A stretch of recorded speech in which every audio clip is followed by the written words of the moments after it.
जय जगन्नाथ। नमस्कार दर्शक बंधु, आसतु आज विषय उपर नजर पकाइबा। अगस्ट मासरे एही चारोटी राशि मानक उपरे पड़िबो प्रभाव। आसतु प्रथमे जानिबा सही राशिटी किए। प्रथम राशिटी हेउची मेष राशि। मासर आरंभरू 23 अगस्ट पर्यंत आपणक पई शुभ समय रहिबो। अनेक क्षेत्र रे लाभ मिलिबो।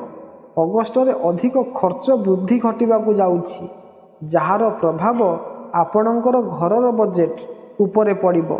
जेउ माने व्यवसाय करुछंती सेमानक पई 21 अगस्ट पर्यंत आर्थिक स्थिति भल रहिबो, कारण लक्ष्मी नारायण योग गठन हेबो।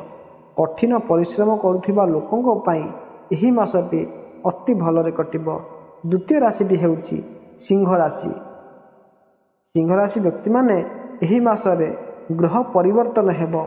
पारिवारिक जीवन उपरे प्रभाव पकाई पारे। शनि एवं राहु पाई एपरि किछि स्थिति होई पारे जहा आपणक जीवन रे अशांति परिस्थिति सृष्टि करि पारे। 25 अगस्ट पर्यंत आपणको सतर्क रहिबा पाई पड़िबो।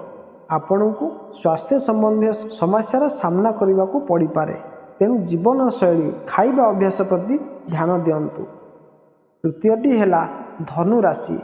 एही राशि एही मास प्रेम संपर्क पाई किछि समस्या सृष्टि होई पारे। 15 अगस्ट पर्यंत विशेष सतर्कता अवलंबन करिबा पाई पड़िबो। आपणको सांगसाथीଙ୍କ सहित भल व्यवहार करंतु। चाकरी संबंधी समस्या उपजिबार संभावना रहिछि, तेणु जे निष्पत्ति नेउछंती ताहाकू भाबी चिंती नियंतु। आपणको स्वास्थ्य संबंधी समस्यार सामना करिबाकू पड़ी पारे। चतुर्थ राशिटी हेला मकर राशि। अगस्ट मास आपणक पई मिश्रित रहिबो, हेले आपणको सावधान रहिबा पई पड़िबो। आपणक प्रेम संपर्क उपरे प्रभाव पड़ी पारे। क्रोधरू दूरे रुहंतु।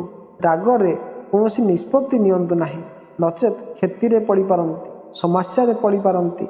स्वास्थ्यगत समस्या देखा दे पारे। आपणक सांगसाथीଙ୍କ सहित एही मासटी अधिक समय बिताइबे। एही भले वीडियो देखिबा पाई आम चैनल टी को सब्सक्राइब करंतु। रहुछि नमस्कार।